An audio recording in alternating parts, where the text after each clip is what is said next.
Okay. Now say that you got your big scarf going, or you got your piece of fabric that you want going, or something like that. Now what we're going to do is called bind off, and it's how you remove the work from the needles without it unraveling, because if you pull it off right now, you could just pull the yarn, going back to the yarn ball, and it would unravel the entire thing. You'd have the beginning materials. What you're going to do, you just work the first 2 stitches, just like before. Okay. Then what you're going to do is you can either use the needle with all the stitches left on it, or you can do like I do and just use your hands.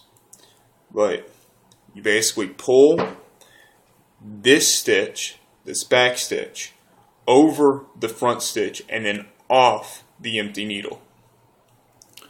It's like this.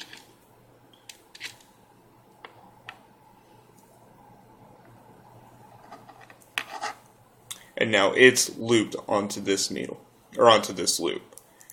Then you just keep that process going, pulling that back stitch over the front stitch.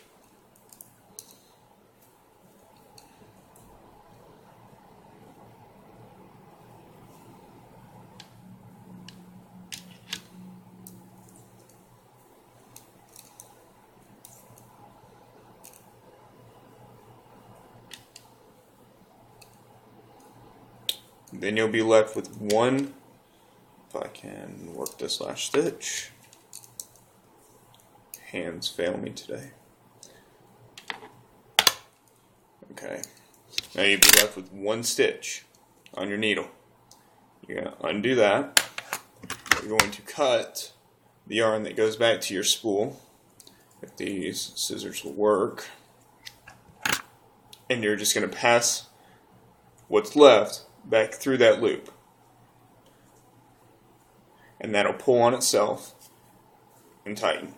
Now this looks horrible because I was just using it to demonstrate the process, but at the end of it you'll be able to work into like whole scarves. If you do like I did and just make small patches of fabric, basically you can make whole hats by stitching it together. Mine looks incredibly ghetto because I don't know how to stitch properly. So you have like little seams on the outside and whatnot, but I don't really care about that because, I mean, people make fun of me all the time, so whatever. But just using patches of fabric, you can stitch them together into whatever you want. I'm a very basic basic knitter, so I suggest you just go with that book. This is a very basic knowledge of how to start stitching, or how to start knitting, and you can go from there. See you, man.